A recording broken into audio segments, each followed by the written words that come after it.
오늘의 주요 뉴스입니다. 뉴욕 증시가 기업들의 실적 부진에 밀려 하락했습니다. 다우지수는 121.70포인트 내린 7,956.66에, 나스닥 지수는 1.25포인트 하락한 1,515.05에 거래를 마쳤습니다. 미국 내 원유 재고가 18개월 만에 최고치를 기록했다는 소식에 국제유가도 소폭 하락했습니다. 3월 인도분 서부 텍사스산 원유는 배럴당 46센트 내린 $40 32센트를 기록했습니다.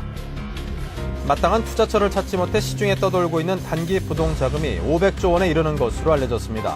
정부는 단기 자금이 설비 투자 등 실물 경제로 흘러가도록 유도하는 방안을 마련 중입니다. 자본시장 통합법 시행과 함께 증권업계가 신종 랩 어카운트와 대안 펀드를 잇따라 출시하며 신상품 경쟁에 돌입했습니다. 투자자들의 관심을 끌 수 있는 킬러 상품을 만들기 위한 경쟁도 뜨겁습니다. 시멘트 업계가 최근 22%의 가격 인상을 결정하고 레미콘 및 건설 회사에 통보했습니다. 하지만 관련 업체들은 이를 수용할 수 없다고 반발하고 있어 갈등 조짐을 보이고 있습니다. 안녕하십니까. 출발센 증시의 임동석입니다. 전일 우리 증시는 미국 증시의 상승 소식에 힘입어 1200선 고지를 눈앞에 둔 그런 상승 마감세를 보였습니다. 미국 증시의 상승은 미국 내 주택 판매 실적이 예상외로 호조를 보였다라는 그런 소식이 시장에 긍정적으로 작용을 하면서 시장의 상승세를 밀어올렸는데요. 자, 이 밖에도 상품 해운 물동량 수요를 가늠할 수 있는 BDI가 24년 내 최대폭으로 상승했다는 소식도 들어와 있습니다. 자, BDI 지수는 올해 들어서 70%가량 상승을 하고 있는데요. 자, 글로벌 경기 침체에 따른 상품 수요 위축이 상당 부분 해소되고 있음을 보여주는 하나의 지표라고 볼 수 있겠습니다. 일부 전문가들은 이러한 지표들이 지금 세계 경기의 불황이 어느 정도 바닥을 다지고 있는 것 아니냐 하는 그런 분석도 내놓고 있습니다. 자, 오늘 새벽 뉴욕 증시 소식을 서울경제신문 문병도 기자와 자세히 전해 들어보겠습니다. 안녕하십니까? 예, 안녕하세요. 네, 오늘 새벽 미국 증시가 간신히 회복됐던 8,000선을 다시 내주고 말았군요. 예, 그렇습니다. 뉴욕 증시가 월트 디즈니 등 대표적인 소비주들의 실적 부진으로 하락했습니다. 다우존스 지수는 1.51% 내려 7,956.66으로 마감했고, 우량주로 구성된 S&P 500 지수 역시 0.75% 하락해 832.23을 기록했습니다. 나스닥 지수는 0.08% 하락해 1,515.0으로 마감했습니다. 이날 뉴욕 증시는 장 초반 서비스업 지수, 고용지표 등이 무난한 것으로 발표되면서 오름세를 탔습니다. 하지만 불황에 강하다는 월트 디즈니와 크래프트 푸드 등 소매업체들이 실적이 부진한 것으로 나오면서 하락 반전했습니다. 앞서 마감된 유럽 증시는 상품과 은행주들이 랠리를 주도하면서 큰 폭의 상승세를 보였습니다. 영국의 FTSE 지수는 1.54% 상승해 4,228.6으로 마감했고, 독일의 닥스 지수는 2.69% 올라 4,492.79를, 프랑스 지수 역시 2.9% 올라 3,068.99를 기록했습니다. 네, 요즘은 발표되는 지표 하나하나가 증시에 무척이나 큰 영향을 미치는데요. 구체적으로 어떤 지표들이 발표되는지 궁금하고요. 자, 그리고 종목별 움직임도 함께 정리해 주시기 바랍니다. 예, 개장 직후 발표된 미국의 구매관리자협회 서비스업 지수가 42.9를 기록해 지난해 12월에 40.1보다 개선된 것으로 나타냈습니다. 전달보다 약화된 것이라는 당초 전망을 뒤집는 것으로 투자 심리를 안정시키는 데 도움이 됐습니다. 또 ADP에서 집계한 1월 민간 부문 감원 규모가 52만 2천 명에 그쳐 월가의 예상치인 53만 5천 명보다 1만 명 이상 적은 것으로 나타났습니다. 하지만 이 같은 호재에도 불구하고 대표적인 소비주들의 실적이 악화되면서 경기 침체가 장기화할 수 있는 우려가 높아졌고 증시의 발목을 잡았습니다. 이날 월트 디즈니는 지난해 4분기 이익이 3분의 1 감소했다고 발표했고, 주가가 7.8% 하락했습니다. 월트 디즈니는 미국 2대 미디어 업체인데 불황에도 강할 것이라는 믿음이 깨지면서 투자자들의 충격을 준 것입니다. 미국 2위의 식품업체인 크래프트 푸드 역시 해외 부문의 매출 부진으로 이익이 72% 줄었고 주가가 9.1% 하락했습니다. 대형 할인점인 코스트코 홀세일도 올 1분기 순이익이 월가 전망을 크게 밑돌 것이라고 발표해 6.8% 하락했습니다. 뱅크 오브 아메리카는 케네스 루이스 회장이 이사회로부터 재신임을 받을 것이라는 소식이 악재로 작용했고 11.3% 하락했습니다. 제너럴 모터스는 자동차 부품 업체들이 미국 정부에 105억 달러의 구제금융을 요청할 것이라고 보도해 네. 보도해 예. 4.6% 내렸습니다. 네, 그랬군요. 자, 그리고 버락 오바마 미국 대통령이 미국 정부의 구제 금융을 받는 기업 임원들의 연봉을 50만 달러, 우리 돈으로 계산을 하니까 6억 8천만 원 정도가 나오던데요. 그 정도로 제한을 하겠다고 했는데 아무래도 그들의 모럴 해저들을 약간 문제 삼겠다라는 그런 의도가 담긴 것으로 보입니다. 예, 그렇습니다. 월가에 대해 무책임의 극치다, 부끄러운 줄 알라고 맹비난했던 오바마 대통령이 칼을 빼들은 것인데요. 국민들의 세금을 수혈받은 기업 임원들이 1년에 50만 달러 이상을 받지 못하도록 한 것입니다. 또 기본급 이상의 보너스를 수령하지 못하도록 했고요. 그런데 다만 논란이 됐던 주식 배당금은 받을 수 있도록 허용했습니다. 오바마 대통령은 이 같은 사실을 발표하면서 공정할 뿐 아니라 상식적인 일이라고 말했습니다. 오바마는 수많은 미국인들이 월가 때문에 고통받는 이때에 몇몇 월가 임원들이 무책임의 극치를 보여줬다고 불편한 심기를 드러냈습니다. 또 사람들은 월가 임원들이 정부의 손을 벌리면서 무절제한 보너스를 지급받는 사실에 무척 참을 수 없어 하고 있다고 했습니다.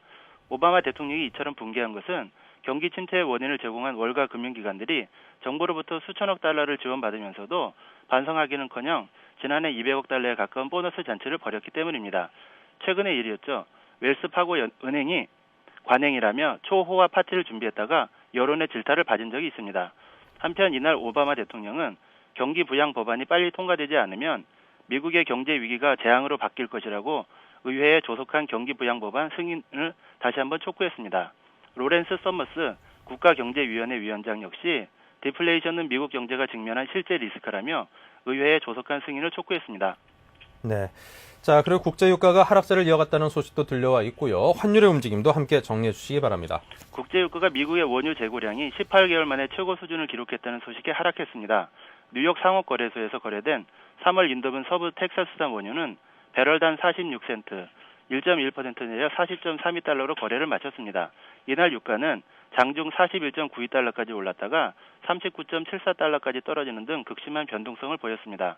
유가가 하락한 것은 원유 재고량이 6주 연속 증가했기 때문인데요.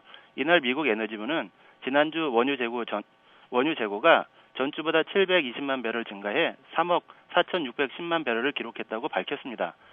외환시장에서 달러화는 유로화와 엔화 대비해서 모두 강세를 보였습니다. 달러 유로 환율은 1.2856달러, 엔달러는 89.54엔에 마감했습니다. 네, 자 지금까지 글로벌 경제 소식을 서울경제신문 문병두 기자와 함께 전해들었습니다. 고맙습니다. 예, 고맙습니다.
네, 오늘의 투자 전략 시간입니다. 자, 오늘은 우리 투자증권 동교동 지점에 계시는 심혁 팀장님 모시고 상세한 소식을 전해 들어보겠습니다. 안녕하십니까? 예, 안녕하세요. 네. 자, 먼저 전일 우리장 주요 지표부터 정리해 볼까요? 예, 거래소 시장 같은 경우에는 1200포인트를 눈앞에 둘 만큼 강한 상승세를 보였습니다. 1195포인트로 끝났고요.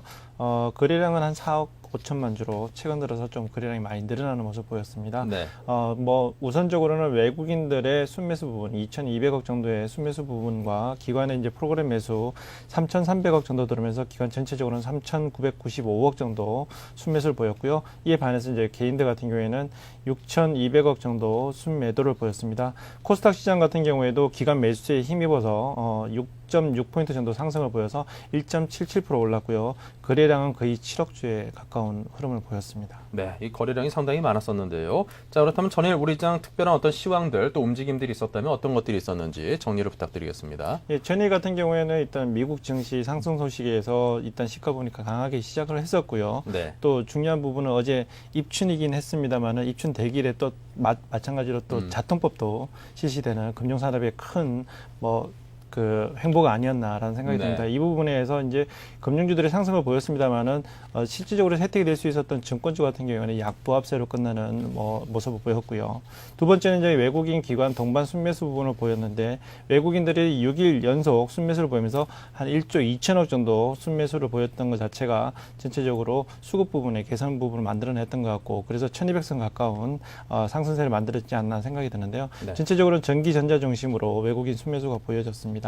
마지막으로는 대한통운 유상 감자로 인해 가지고 금호 아시아나그룹 관련 종목들이 대체적으로 강세를 보였던 게 특징적이었던 것 같습니다. 네, 자, 금호 아시아나그룹 같은 경우는 현재 상당히 좀 심각한 유동성 위기를 겪고 있다는 설들도 있었는데, 자, 이번 유상감자를 통해서 한 1조 한 5천억 원 정도의 유동성을 회수해서 상당히 그 숨통이 트일 수 있을 거라는 그런 전망이 주어지고 있습니다.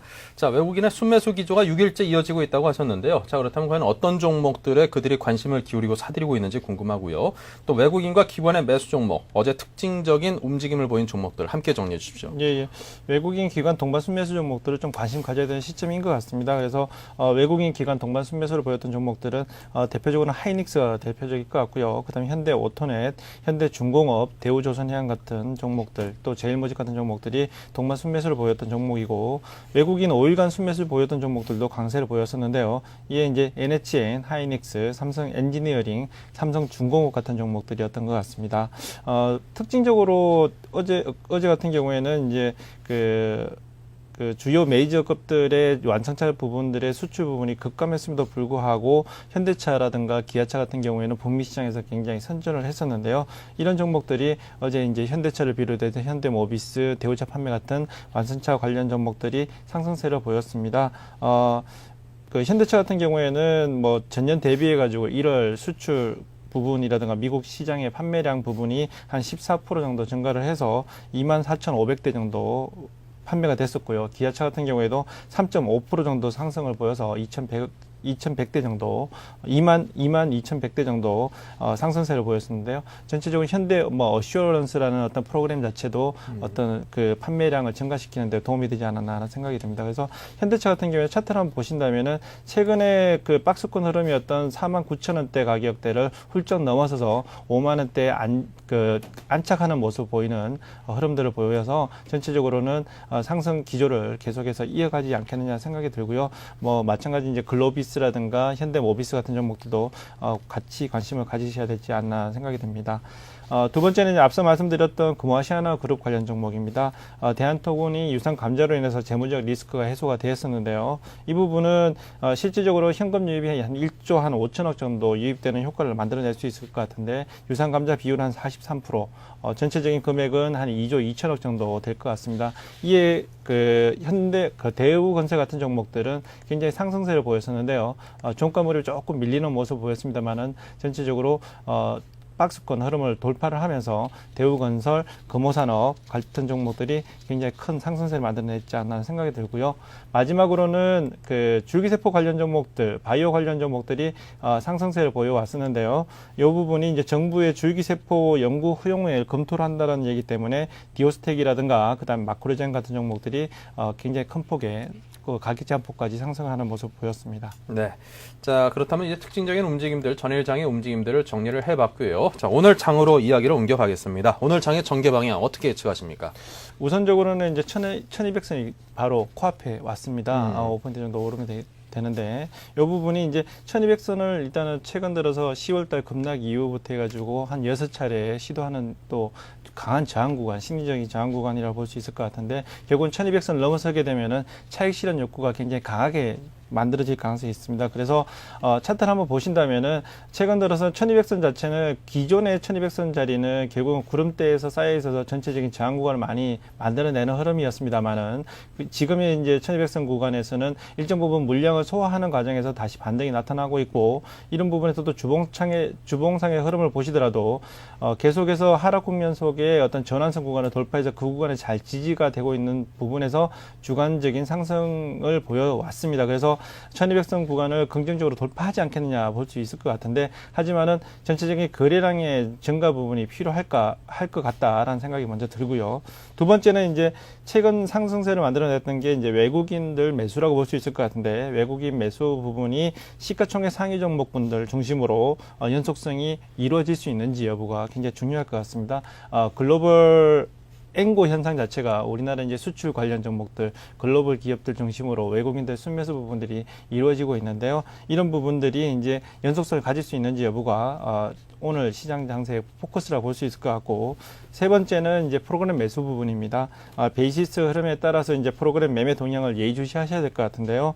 외국인들이 매수 포지션으로 전환이 됐고, 이 부분으로 인해서 이제 베이시스가 굉장히 개선되는 부분 때문에 어제 같은 경우에도 프로그램 매수가 이제 3,300억 정도 들어왔습니다만은 전체적으로 이 부분이 추세를 만들어낼 수 있느냐 없느냐 하는 부분은 미결제 약정 부분이 늘어나느냐, 그러니까 지금 청산하지 않고 물량을 가지고 이 방향대로 가겠다라는 부분에 미결제 약정 부분이 늘어나는 모습을 보였어야 되는데, 실질적으로는 베이시스 흐름도 좋아지고 외국인 매수 포지션이 늘어났음에도 불구하고 미결제 약정은 10만 계약이 채 못 미치는 부분에서 정체되고 있다는 것은 추세 구간을 만들어내기는 좀 어렵지 않느냐라는 것을 대변하고 있다고 생각할 수 있을 것 같습니다. 네. 자, 그렇다면 우리 일반 투자자들은 어떤 전략과 어떤 또 방향성을 갖고 시장에 대응을 하는 게 가장 좋을까요? 우선적으로는 외국인 관심 종목들 올라가고 있으니까 그 종목들 중심으로 관심을 가져야 되지 않나 생각이 네. 듭니다.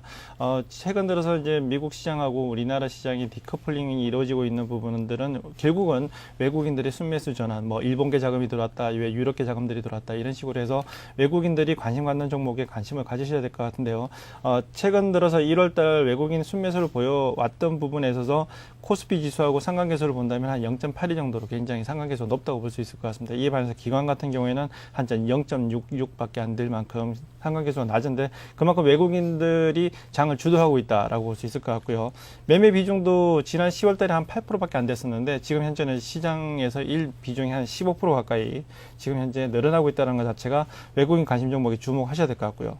두 번째는 이제 코스닥 종목들 중에서 중소형주들로 인해서 뭐 단기 매매를 대응하신다면은 기관 선호 종목이라고 볼 수 있는 종목이 코스닥 시장 내에서는 정책 수혜주 중심으로 해가지고 기관들이 순매수가 이루어지고 있습니다. 지난달 1월달에 14일만 빼놓고 기관들이 계속해서 순매수를 보여서 코스닥 부분에서 한 2천억 정도 순매수를 보였는데요. 신성장 동력 관련 종목이라든가 정책 수혜주 중심으로 해서 매매가 계속 이루어져야 되지 않나 생각이 들고요. 마지막으로는 이제 글로벌 리더십 종목군들을 계속해서 관심 가져야 되지 않느냐는 생각이 듭니다. 눌림목이 오늘 이루어질 겁니다만, 이런 눌림목을 이용해서 매수 전략을 바꿔야 될 것 같은데요. 이머징 시장 내에서 우리나라 같은 경우에는 글로벌 경쟁력을 가지고 있는 업체들이 많이 있습니다. 이런 종목들 중심으로 해가지고 환차익도 같이 노릴 수 있으니까 결국은 그런 부분에서 외국인 순매수가 이루어질 거고, 이런 부분들의 관심은 계속해서 지속적으로 가져가야 될 것 같습니다. 네. 자, 그렇다면 이제 기업에 관한 이야기로 넘어가 볼 텐데요. 이런 상승장에서 지금 어떤 기업들에 대해서 관심을 두고 계시는지 궁금한데요. 예, 첫 번째 가져온 종목은 동양제철화학입니다. 네. 태양광 관련 성장 테마 관련 종목이라 볼 수 있을 것 같고요. 태양광 산업의 재성장 국면들이 다시 진입이 되지 않나라는 생각이 듭니다. 일본, 독일, 스페인 같은 경우가 이제 경기 부양을 위해서 이제 태양광 산업의 지원을 강화시키고 있다는 부분이 우리나라 맞물려서 세계적인 흐름인 것 같고요. 두 번째는 이제 폴리실리콘 상업 생산 자체가 성공적으로 이루어지고 있다라고 볼 수 있을 것 같은데, 미리 이제 설비를 정설을 했고 또 기술을 상용화 시키다 보니까 다른 이제 글로벌 업체라든가 경쟁 업체에 비해서는 우위를 선점을 하지 않았나 생각이 들고요. 마지막으로는 이제 콜롬비아 케미컬에 대한 지분의 처분과 인천에 있는 부지 부분도 일단 처분 개발하는 부분 때문에 현금 유입 부분이 만들어졌고요. 이런 부분이 재무 구조를 좀 개선시키는 부분이 나타날 것 같고, 이에 이제 뒷받침을 해서 2009년도 예상 매출 부분은 전년 대비해서 한 20% 가까운 상승세, 2조 한 5천억 정도 예상하고 있고요. 영업이익 부분도 15.5% 정도 올라서 한 7천억 정도 기대하고 있습니다. 이 반에서 이제 차트상의 흐름을 보시더라도 전체적인 추세 국면은 이제 구름대를 돌파를 해서 이제 의미 있는 상승세를 보여왔습니다. 이래서 전체적인 매수 국면은 60분 차트상에서도 이제 차트 국면에서 이장 오늘 눌림목이 한번 온다면은 전환선 구간이 위치하고 있는 자리가 22만 9,500원 자리입니다. 그래서 22만 9,500원 밑에 하회를 한다면은 이 상승 추세를 만들어냈던 전환선 구간이 잘 지지가 될 거라고 예상이 돼서 그 구간에서는 매수 국면으로 보시면 될 것 같고요. 일봉상의 흐름에 있어서 기준선, 수급선이라고 볼 수 있을 것 같은데요. 이 기준선을 깨고 내려간다면 전체적인 조정 국면을 만들어질 수 있을 것 같아서 손절가는 22만원대 말씀을 드리고요. 목표가는 주봉상의 흐름에 있어서 좀 답답한 구간이라고 볼 수 있는 구름대 하단 부분으로 내려가는 이후에 조정 국면을 만들어 왔었는데요. 목표가는 1차적인 국면은 결국은 하락이 이루어졌던 구간 27만 5천원대 가격이 결국은 1차적인 목표가라고 볼 수 있을 것 같습니다. 네, 자 이렇게 해서 동양제철화학에 관한 설명을 들어봤습니다. 자 다음에는 어떤 기업입니까? 예, 이 방송을 통해서 자주 말씀드렸던 종목인 것 같은데요. LG 상사입니다. 네. 내용에 대한 부분은 이제 4분기 영업이익 부분들이 대폭 많이 증가가 됐다.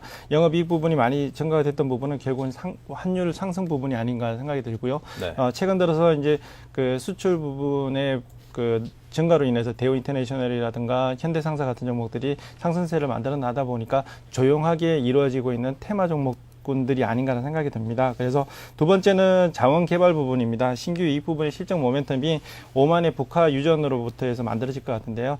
1일당 12,000배럴이라든가 유가 50불로 따진다면 한 250억에서 300억 정도 늘어날 것 같고요. 마지막으로는 GS 리테일 부분의 어떤 지분법 적용이라든가 그 다음에 매각 가능성에 따른 현금 유입 부분의 어떤 가능성이 있지 않느냐라는 생각이 듭니다. 네.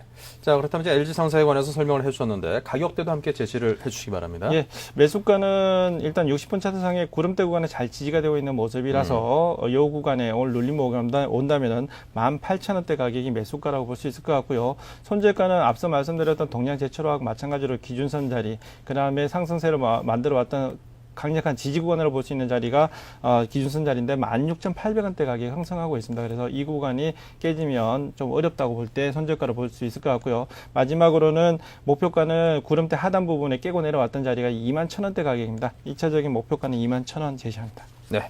자, 이렇게 해서 LG상사와 동양제철화학 두 기업에 관한 설명을 들어봤습니다. 특히나 이제 동양제철화학 같은 경우는 태양광 발전 대장주로서 그동안 이제 각광을 받았던 그런 기업인데요.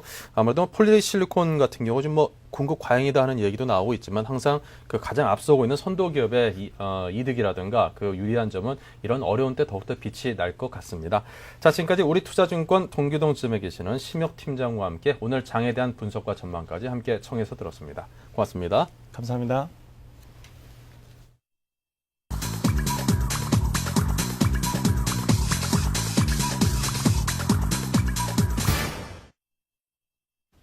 네, 지금 시각이 8시 57분 15초를 향해서 가고 있습니다. 자, 전일에 미국 증시가 좀 약세를 보였는데요. 우리 시장도 오늘 어떤 모습을 보일지 궁금합니다. 자, 양시장 동시효과 상황으로 살펴보겠습니다. 네, 먼저 코스피 쪽의 움직임인데요. 지금 한눈에 딱 보기에도 오늘 상당히 조정을 받는 종목들의 수가 꽤나 적지 않구나 그런 생각이 들게 합니다. 삼성전자와 포스코만이 1%가 넘는 그런 상승세를 보이고 있을 뿐 꽤나 많은 종목들이 오늘 하락세로 조정을 받는 모습을 보이고 있는데요. 현대중공업과 신한제조, LG전자 등등 조정세에 접어든 종목들이 눈에 띕니다. 하지만 상승하고 있는 종목들도 꽤나 많아서요. KT와 LG디스플레이 2%가 넘는 상승세를 보이고 있고요. 신세계와 삼성화재 같은 경우도 강보합세를 보이고 있습니다. 현대모비스, LG화학, 롯데쇼핑 상승세고요. 하지만 그 밖에 두산중공업, SK에너지, LG, 삼성중공업, 삼성물산, 현대건설 등등 건설 관련주, 조선주, 에너지 관련주들 등 상당히 많은 종목들이 하락세로 조정을 받는 그런 모습을 보입니다. 현대상선이 6.13%의 상승세를 보이고 있는 모습 눈에 띄고요. 자, 그 밖에 1% 안팎의 상승을 보이는 종목들이 있을 뿐 상승하고 있는 종목들의 수도 적고 그 상승폭도 상당히 적습니다. KP케미칼이 7.75%의 높은 상승세, 한일시멘트가 시멘트 가격을 올리기로 했다는 소식이 반영이 되면서 4.2%의 상승을 보이고 있습니다. 자, 그 밖에 상승과 하락하는 종목들의 수가 한 1대2 정도로 하락 종목들의 수가 많아 보이고요. 상승하고 있는 종목들도 그냥 강보합세에 그치고 있을 뿐 뚜렷한 상승세 움직임을 보이고 있진 않습니다. 자, 코스닥으로 움직여 보겠습니다. 네, 코스닥도 코스피와 좀 비슷한 그런 조정장을 보이고 있는데요. 태용이 0.43%, 강보합을 비롯해서 메가스터디 플러스 1.71%, 소디프 신소재 플러스 0.68, CJ 홈쇼핑, 강보합세의 움직임을 보이고 있습니다. 동국산업과 포스데이터, 주성엔지니어링, 동국산업, 유니슨, 바음, SK컴즈 등 모두 2%에서 적게는 약보합세까지 조정의 움직임을 보이고 있습니다. 자, 오늘 시장의 움직임에 그다지 별다른 움직임이 눈에 띄지 않고요. 하지만 코스닥이 코스피보다는 그래도 하락하고 있는 종목들의 수가 상대적으로 적다라고 정리를 해드릴 수 있겠습니다. 디오스텍 플러스 5.91, 게임 하이가 플러스 6.03, 오성 LSD 2.79%, 제이콤의 플러스 5.56%의 높은 상승이 눈에 띄고요. 성우 하이텍의 플러스 3.77% 등 파트론도 역시 플러스 4.43%로 상당히 많은 종목들이 조정을 받고 있는 것에 비해서는 그래도 오늘 선전하고 있는 모습을 보이는 종목군이라고 정리를 해드릴 수 있겠습니다. 양시장의 동시효과 상황이었습니다.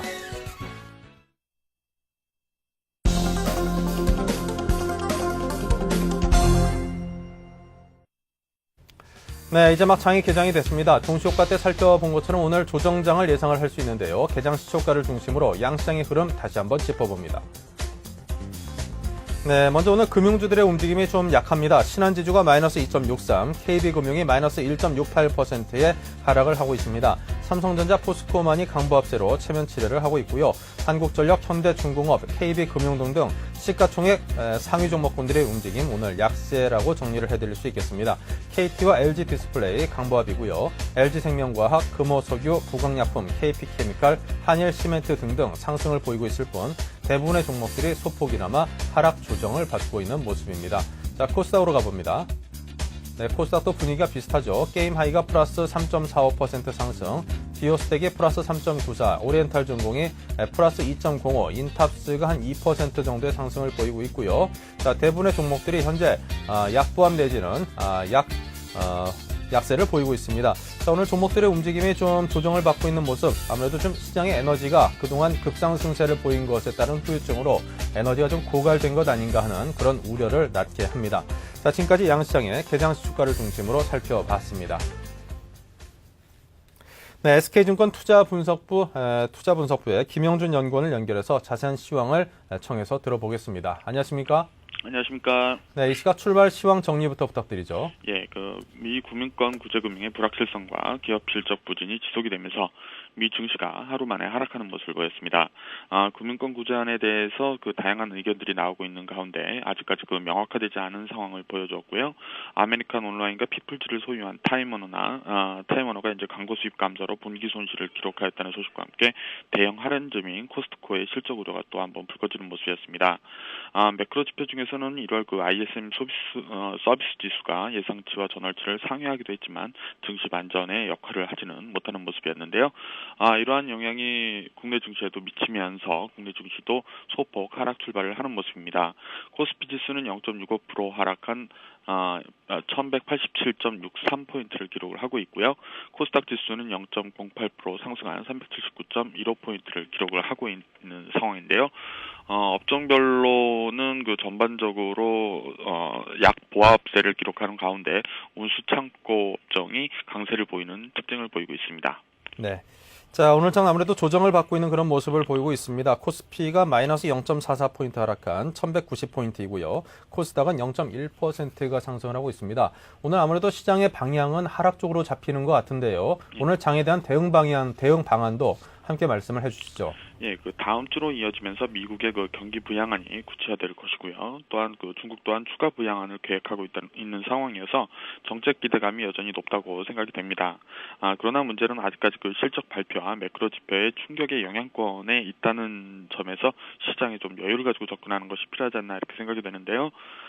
실적 발표에 있어서 특징적인 것은 이제 오늘 저녁 도이치뱅크를 시작으로 이제 9일 바클레이즈 그리고 10일 UBS 등 유럽계 금융기관의 실적 발표가 예정이 되어 있는데요. 유럽계 금융기관도 4분기 실적 컨센서스가 굉장히 좀 낮게 형성이 되고 있다는 점을 주시해볼 필요가 있다라고 이렇게 생각이 됩니다. 또 아울러서 매크로 지표 중에서는 주말 미국의 고용 지표 발표와 함께 다음 주 초 재정 수지나 소매 판매의 발표가 예정되어 있는데요. 소비 위축과 금융기관의 부실 자산 확대의 출발점인 고용 시장이 여전히 불안하다는 점을 일깨워줄 수 있다는 점도 한번 고민을 해봐야 될 것 같습니다. 결국 그 등락 과정이 반복적으로 일어날 수 있다고 생각이 되는데요. 그러나 정책이 구체화되면서 기대감 유입 국면으로 전개될 가능성이 높은 만큼 중기 시각으로 좀 접근하는 것이 필요하지 않나 이렇게 생각이 됩니다. 네. 자, 아무래도 그 급상승에 따른 피로감이 좀 누적돼 있는 것 같아서 매수를 하기에는 좀 조심스럽긴 한데요. 자, 그럼에도 불구하고 관심 가질 만한 업종과 기업에 관해서 짚어주십시오.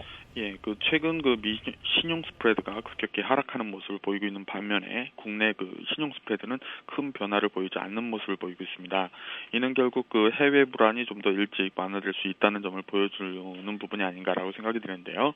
결국 그러한 점을 감안한다고 했을 때는 수출에 민감한 IT 업종이나 자동차 그리고 조선 등 수출 관련 경기 민감 업종에 관심을 가지고 접근하는 것이 필요하지 않나 이렇게 생각이 됩니다. 네. 자, 지금까지 SK증권 김영준 연구원과 이야기 나눴습니다. 고맙습니다. 감사합니다.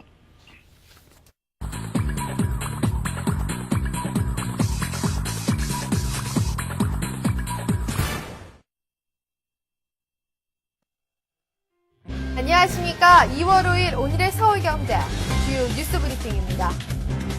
택지 개발사업지구의 토지 보상 지원 금액이 20조 원을 넘어섰습니다.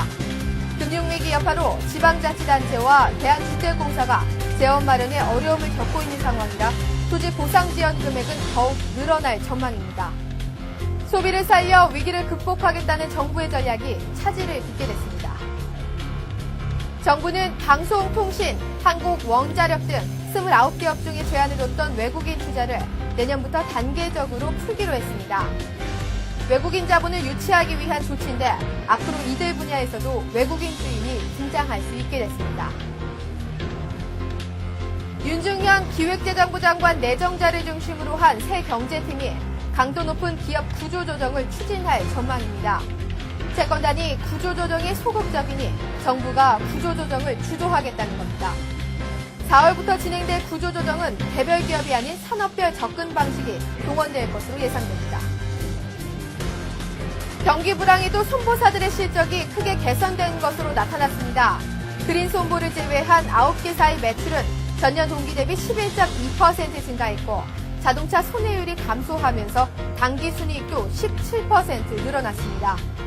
제일화재 등 중소형 손보사들의 실적도 전년 동기 대비 3, 4배의 신장세를 보여 눈길을 끌고 있습니다. 중국과 함께 세계 경제의 성장 엔진으로 불리는 인도가 흔들리고 있습니다. 미국 IT 기업의 인도 아웃소싱이 감소한 데다 뭄바이 테러 사건과 부정 회계 스캔들이 잇따라 터지며 외국인 투자가 움츠러든 겁니다. 지난해 9% 성장한 데 이어 올해는 5.1% 성장에 그칠 전망입니다. 쌍용 자동차에 대한 법정 관리가 사실상 확정됐습니다. 하지만 법정 관리는 회생의 첫발일 뿐 회사 경영이 정상화되기 위해서는 30% 정도의 인력 조정이 필요하다는 지적입니다. 이에 노조는 감원은 안 된다는 입장이지만 제3자 매각을 고려해 대외 이미지 관리차 마냥 반대할 수도 없는 상황입니다. 최근 두산주류 인수에 성공하며 종합 주류 기업으로 거듭난 롯데가 올해 국내 와인업계 1위에 오를 수 있을지 관심이 쏠리고 있습니다. 롯데와 두산의 와인 매출 업계는 약 580억 원으로 업계 1위를 바짝 쫓게 됩니다. 둘이 합쳐질 경우 와인 품목 수만 무려 930여 개로 이는 업계 최대 수준에 달합니다. 서울시가 직원들의 봉급 객출과 경비 절감을 통해 100억 원 규모의 재원을 조성해 1000여 개의 일자리를 창출할 계획입니다.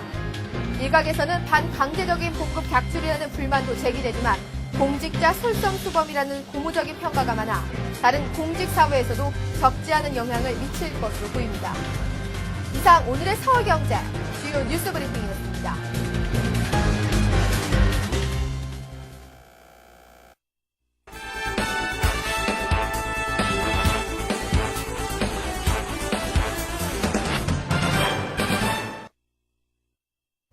네, 뉴스 따라잡기 시간입니다. 서울경제신문 이상훈 기자를 모시고 자세한 이야기 나눠보겠습니다. 안녕하십니까? 안녕하십니까? 네. 개발 예정된 택지 개발 사업지구의 토지 보상 지원 금액이 20조 원을 넘어선 것으로 집계가 됐다고 합니다. 무척이나 큰 금액인데요. 자, 이렇게 토지 보상이 지원되면서 자금 공급을 통해서 소비를 살리고 지금의 경제 위기를 돌파하겠다는 정부의 전략에도 어느 정도 좀 차질이 생기는 거 아닌가 그런 염려가 듭니다. 네, 그렇습니다. 이 전국에서 현재 이제 개발 예정된 택지 개발 사업지구의 토지 보상 지원 금액이 벌써 20조 원을 넘어선 것으로 집계가 됐습니다. 이 한국은행이 현재 지금 풀고 있는 유동성이 시장에서 거의 반응을 하고 있지 않지 않습니까? 이렇게 유동성이 멈춰진 상황에서 그나마 시중에 유동성을 공급해 줄 수 있는 거의 이제 유일한 젖줄이라고 볼 수 있죠. 네. 이 토지 보상마저 사실상 작동을 멈추면서 이제 시장에 돈이 거의 돌지 않고 있다. 이렇게까지도 좀 말씀을 드릴 수 있겠습니다. 이 최근 금융위기의 여파로 각 지자체와 대한주택공사 등이 공공사업자들이 택지 개발 지원 마련에 좀 어려움을 겪고 있다고 합니다. 이것 때문에 이제 앞으로 보상 지원 금액은 좀 더욱 더 늘어날 것이다. 이러한 전망이 현재 힘을 얻고 있습니다. 이에 따라서 아마 상반기에 좀 대대적인 자금 공급으로 좀 소비를 살려서 이 경제 위기를 좀 넘어선다. 이런 정부의 좀 야심찬 경제 위기 좀 돌파 전략도 있었는데요. 이러한 전략에는 결국 좀 차질이 불가피하지 않나. 이렇게 현재로서는 전망이 되고 있습니다. 좀 구체적으로 좀 예를 살펴보겠습니다. 이 경기도 화성의 이제 봉담 2지구라고요. 새로 개발하는 이제 봉담 택지지구입니다. 이 지역 같은 경우 현재 지난해 말부터 올 상반기까지 모두 한 11조 원 정도의 보상을 계획했습니다. 이 봉담 지구를 포함해서 경기도 내 한 8개 정도의 택지 개발 지구 현재 예정이 돼 있습니다. 그런데 지금 일정이 줄줄이 연기가 되고 있습니다. 지금 태안주택공사가 이 지난해 11월로 예정됐던 이 화성 봉담 지구 보상 계획을 이미 내년 1월로 미룬 상태입니다. 거의 1년 이상 미룬 상태죠. 여기에 이제 또 파주 운정지구라고 있습니다. 이번에 3지구가 들어가는데요. 여기에 쓰여질 보상 예산이 현재 한 3조 5천억 원 정도가 됩니다. 이것 역시 오는 10월에서 현재 내년 7월로 보상이 연기가 된 상태입니다. 여기에 또 이제 인천시와 한국토지개발공사가 현재 공동으로 개발하고 있는 검단 신도시, 아주 수도권에서 아주 각광을 받고 있는 신도시 아니겠습니까? 이 지역에서도 현재 지금 보상 예정 금액이 약 8조 원 정도에 이르는데요. 현재 사업비 조달 계획이 어려워져서 아마 지금으로서는 좀 제때 보상금을 지급하기는 좀 곤란한 실정이지 않나, 현재 이렇게 예상이 되고 있습니다. 수도권뿐만 아니라요. 부산에서도 현재 토지공사가 부산에 이제 강서 신도시를 개발을 하고 있는데 여기에 또 2조 원가량의 현재 용지 보상 자금이 부족해서 이 토지 보상 지급 시기를 좀 늦추기로 했다. 이러한 소식도 현재 들어오고 있습니다. 이렇게 좀 보상이 미뤄지면서요. 일부 신도시 같은 경우는 좀 분양 일정이 아무래도 이제 토지 보상이 이루어지고 있지 않다 보니까 거기에 맞춰서 줄줄이 분양 일정이 현재 차질이 빚어지고 있는 형편이고요. 가뜩이나 건설사들이 현재 어려움을 겪고 있는 상황에서 이렇게 토지 보상마저 이루어지고 있지 못하다 보니까 그만큼 이제 주택 공급이나 또 이에 따른 경기 부양책 역시 좀 대규모로 현재로서는 차질이 불가피하지 않나, 이러한 전망이 힘을 얻고 있습니다. 여기에 또 이제 국토해양부가 현재 매년 수도권에서만 한 30만 가구씩을 매년 공급을 해서 주택난도 해소를 하고 또 이렇게 경기 침체기에 좀 일자리도 공급하겠다는 이런 야심찬 계획이 있었는데 현재로서는 좀 당분간 난항을 겪을 수밖에 없게 되지 않나, 이렇게 토지 보상 하나만으로도 좀 일파만파 좀 안 좋은 영향들이 점차 퍼지고 있는 모습이 드러나고 있습니다. 네. 사실 토지 보상 딱 받으면은 흔히들 그렇게 얘기했죠. 이제 강남에다 아파트 한 채 사고 또 그 주변에다 땅 이제 더 좀 몇 평 좀 사고 그런 식으로 이제 쓴다라는 얘기가 있을 정도로 이제 새로운 어떤 부동산 경기를 활성화시키는 그런 효과도 있고요. 자, 그랬었는데 이것들이 좀 차질이 생기면서 아무래도 상당히 좀 시간이 걸릴 것 같습니다. 그렇습니다. 네. 전 세계 자동차 업체들의 실적이 상당히 좋지가 않습니다. 지금 최악이라고 볼 수 있는데요. 네. 그럼에도 불구하고 우리의 현대차가 유일하게 미국 시장에서 판매가 늘었다는 그런 낭보가 반가운 소식이 얼마 전에 있었습니다. 네. 역시 우리 기업들의 저력이 이런 위기 상황을 통해서 좀 더 돋보이는 거 아닌가 싶은데요. 예, 그렇습니다. 위기는 기회다 이런 말이 있는데 우리 기업들이 좀 고맙게도 이렇게 위기를 기회로 어느 정도는 좀 돌파를 하고 있는 모습입니다. 아마 여러분들 좀 기억하시는 분들도 계시겠지만요. 이 최근에 열린 이 미국 미식축구 결승전이죠. 이 미국 슈퍼볼에서 이 현대자동차 아주 파격적인 광고가 좀 화제를 모으지 않았습니까? 이 도요타와 BMW 경영진이 이 현대차, 이 제네시스가 차가 너무 좋다고 하니까 이 화를 내면서 신문을 집어던지는 아주 파격적인 광고를 내밀었었는데요. 이게 아주 화제를 모았죠. 이 전 세계적인 불황에서도요, 우리 기업들이 선전하고 있다는 이 자신감을 드러내는 아주 상징적인 광고라는 현재 평가가 지금 지배적입니다. 이렇게 글로벌 경기 침체 속에서도요, 우리나라 기업들이 좀 무서운 저력을 발휘하고 있다는 반가운 소식입니다. 뭐 자동차뿐만 아니라요, 뭐 LCD나 반도체, 또 휴대폰, 조선 등이 이른바 우리나라의 수출 주력 산업들이 한결같이 전 세계에서 좀 시장 점유율을 일제히 끌어올리면서 이 위기가 기회라는 가설을 점차 현실화시키고 있는 이러한 모습을 보이고 있습니다. 이 4일이죠. 이 현대차 미국 판매 법인은요, 1월 현재 이 미국 시장 판매량이 전년 동기 대비해서 약 14.3% 정도 늘어나는 2만 4천 대 정도를 기록했다고 밝혔습니다. 현재 기아 자동차 역시요, 3.5% 정도 늘어난 이 2만 2,096대 정도를 판매했다. 이렇게 현재 밝힌 상황입니다. 현재 시장 점유율로 봐서는 현대차가 미국에서 약 3.7%의 시장 점유율, 기아차가 약 3.4%의 시장 점유율로 이 86년에 이제 벌써 20년이 넘었는데요. 이 미국 시장 진출 이후 처음으로 7%를 넘었다는 아주 반가운 소식입니다. 여기에 또 TV와 PC에 사용되는 이 대형 LCD 패널 시장의 절반도 이미 국내 업체들이 장악을 하고 있습니다. 여기에 또 휴대폰 업계에서는요, 삼성전자가 이미 지난해 점유율을 약 18%까지 끌어올리면서 1위 노키아와의 격차를 거의 한 20.5% 정도로 이미 줄인 상태입니다. 여기에 또 LG전자의 점유율도 한 8.7%까지 끌어올라가면서요, 업계 5위에서 이미 3위로 2계단이나 상승했다. 이러한 소식입니다. 뭐 조선업체의 힘 말할 것도 없죠. 심각한 불황에서도 이미 뭐 국내 조선업계 같은 경우 지난해 이제 세계 시장 수주 점유율이 벌써 전년보다도 약 4.2%포인트 정도 상승한 모습을 보이고 있습니다. 이래저래 우리나라 기업들이 아주 선전, 반가운 소식이 아닐 수 없겠습니다. 네. 자, 이렇게 우리 기업들이 선전하고 있다는 소식을 들으면 참 마음이 든든합니다. 자, 이렇게 분위기가 좋을 때 좀 과감한 마케팅과 또 그 완성도 높은 기술력으로 보다도 이제 기업의 이미지라든가 어떤 네. 제품의 그 등급 자체를 한 단계, 두 단계 정도 올릴 수 있는 그런 좀 호기로 활용을 해야 되지 않을까 싶은데요. 네, 뭐 현재로서는 이제 지난해 하반기부터 이제 세계적인 경기 침체가 본격화됐을 때 기업들이 이른바 지금 이제 퀀텀 점프, 이제 대도약의 기회다. 네. 이렇게 목소리를 높이지 않았습니까? 하지만 이제 국내 기업들이 최근 이 세계 시장에서 보여주고 있는 저력 자체가 그 주장이 별로 공허하지 않다는 것을 뭐 입증하고 있는 사례가 이렇게 말씀을 드릴 수 있겠습니다. 뭐 현대차 같은 경우 이제 품질을 바탕으로 좀 자신감 있는 마케팅을 한 것이 좀 선전의 비결이다. 이렇게 시장에서는 평가를 하고 있습니다. 현대차가 이번에 이제 미국에서 이제 한 캠페인 중에 하나가요. 1년 내 실직을 하면은 차를 되사준다. 이러한 캠페인을 현재 예. 벌이고 있습니다. 아주 파격적인 마케팅이죠. 이게 위축된 소비 심리를 좀 뚫기 위한 아주 과감한 시도라는 평가가 지배적입니다. 이 프로그램 같은 경우는 이제 소비자가 할부금이나 리스료를 내다가 좀 수입원이니까 한마디로 잡을 잃었을 때 할부나 리스 프로그램을 중단하고 차를 반납할 수 있는 이러한 프로그램입니다. 여기에 대해서 소비자들의 반응이 아주 뜨거웠습니다. 뭐 네. 지난 1월 같은 경우 현대차 웹사이트 클릭수가 이미 미국 내에서만 50% 이상 증가를 했고요. 또 자동차 사이트죠. 이 오토모티브라는 자동차 사이트에서 현대차에 대한 구매 의향을 묻는 질문에서 벌써 15% 가까이 구매를 할 의향이 있다. 이러한 응답이 증가했다. 이러한 소식도 들려오고 있습니다. 이게 과거 한 10년 전 사례를 한번 다시 되짚어 볼 수가 있는데요. 당시에 벌써 90년대 말에서 아마 2000년대 초로 기억이 되는데 당시에 이제 미국에서 막 그때만 하더라도 이제 현대차에 대해서 좀 놀림감의 대상이지 않았습니까? 뭐 품질이 안 좋다 이런 식으로 해가지고 뭐 코미디 프로그램에서도 아주 뭐 논란거리가 되고 했었는데요. 네. 당시 현대차가 자신감 있게 내세운 게 10만 마일 품질 보증입니다. 10만 마일 동안에 고장이 나면 우리가 보증을 해서 수리를 해주겠다. 이러한 정책을 폈습니다. 이걸로 인해서 품질에 대한 논란을 단박에 날린 것이 아주 성공적인 마케팅 사례로 현재까지 꼽히고 있는데요. 이것과 거의 맞먹는 현재 비견되는 전략이다. 이렇게 시장에서는 현재 평가가 되고 있습니다.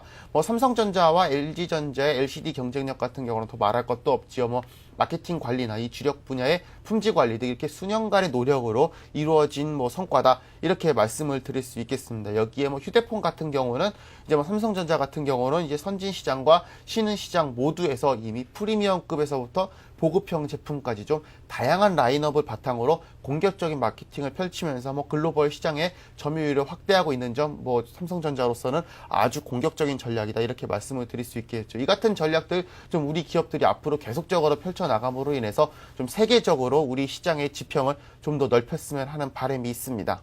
네. 이제 한 가지 좀 더 아쉬운 거는 이제 판매 실적이나 이제 기술력은 물론이고 그 브랜드 이미지 자체도 이제 상당히 좀 고급스럽고 누구나 갖고 싶은 그런 자부심 느낄 수 있는 그런 브랜드로 좀 키워줬으면 하는 그런 주문도 한번 드리고 싶습니다. 예.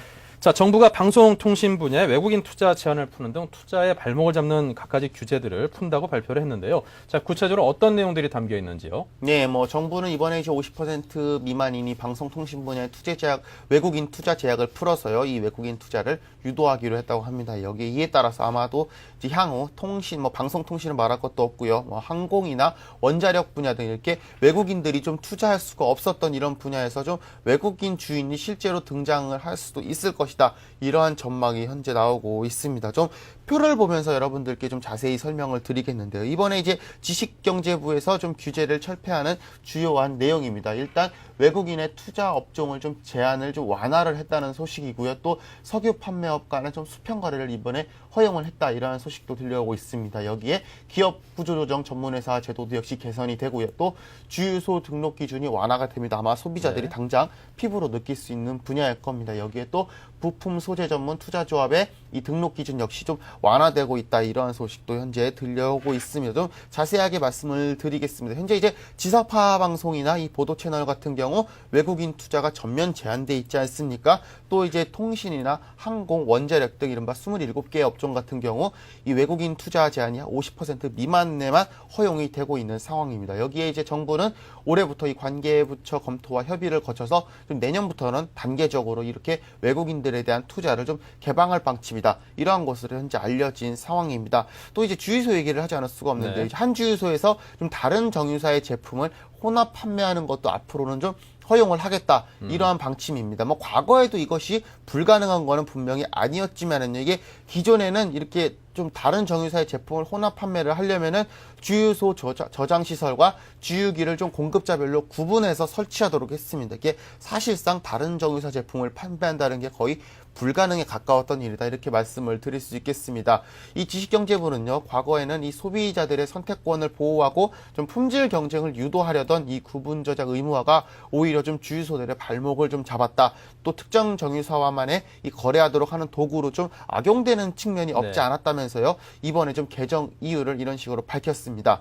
또 이와 함께요, 제조 이후 15년 미만 제품은 또 3년마다, 또 15년 이상 제품은 2년마다 이렇게 획일적으로 규정됐던 이 액화 석유가스, LPG 용기의 재검사 주기 역시 앞으로 좀 업계 의견을 걸쳐서 좀 어느 정도 연장될 방침으로도 현재 또 알려져 있는 상태입니다.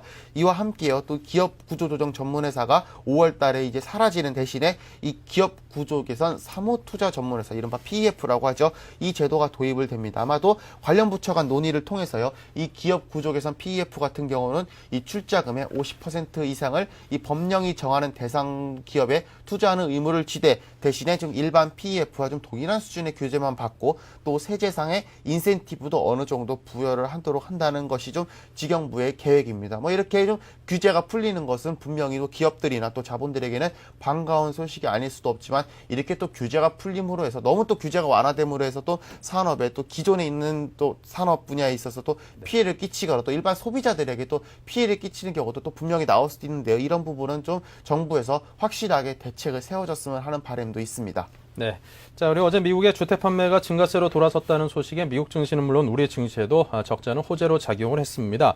자, 글로벌 경기 침체가 이제 좀 서서히 바닥을 치는 거 아닌가라는 그런 분석들도 꽤나 나오고 있는데요. 네, 어떻게 그렇습니다. 보시는지 궁금하네요. 그렇습니다. 이제 오늘 물론 나온 지표이기도 하지요. 이 미국의 이제 민간 부분 고용 지표 감소세가 예상보다 또 나쁘고 서비스업 경기 역시도 여전히 위축되는 모습을 보이고 있지만, 현재로서는 좀 주의를 기울여야 될 아주 이제 대단히 의미심장한 지표가 나왔는데요.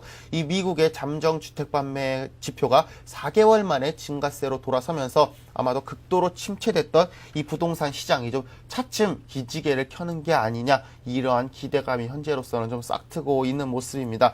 우리 시간으로는 그저께 나왔죠. 이 전미 부동산 중개인 협회가 발표한 12월 잠정 주택 판매 지수인데요. 전달 대비해서 6.3% 상승한 87.7을 기록했다고 합니다. 월가 애널리스트 전망치를 훨씬 웃도는 수치다. 현재로서는 이렇게 예상을 시장에서는 평가를 내리고 있습니다. 이에 앞서서요, 지난달 말 발표된 이 미국의 12월 주택 판매 역시 예상을 깨고 또 전달에 비해서 6.5% 증가한 약 474만 채 정도를 기록한 바가 이미 있습니다.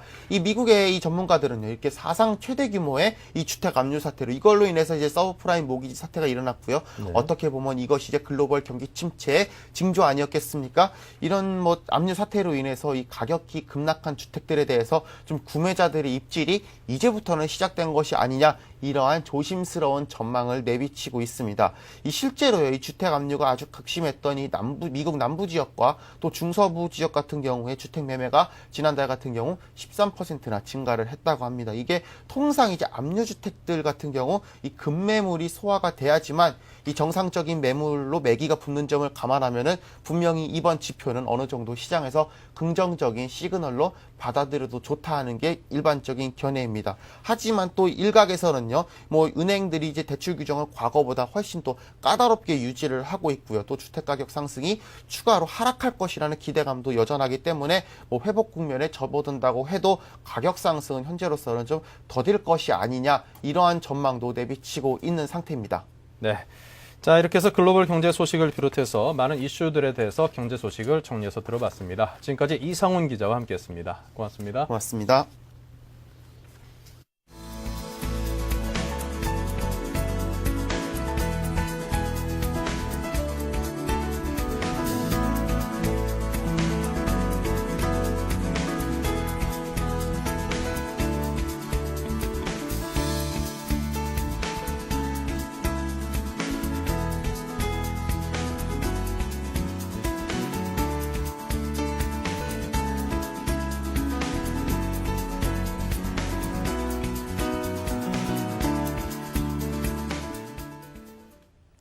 네, 양시장의 움직임이 아직까지도 조정세를 보이고 있습니다. 양시장의 움직임이 각각 양과 음으로 좀 갈리고 있는데요. 코스피 같은 경우에 0.5%가 하락을 했습니다. 1190선이 살짝 무너진 1189.30포인트의 거래가 되고 있고요. 코스닥은 여전히 0.25% 상승으로 소폭이나마 상승세를 유지를 하고 있습니다. 379.83포인트로 역시 380포인트 선이 살짝 무너진 그런 모습을 보이고 있습니다.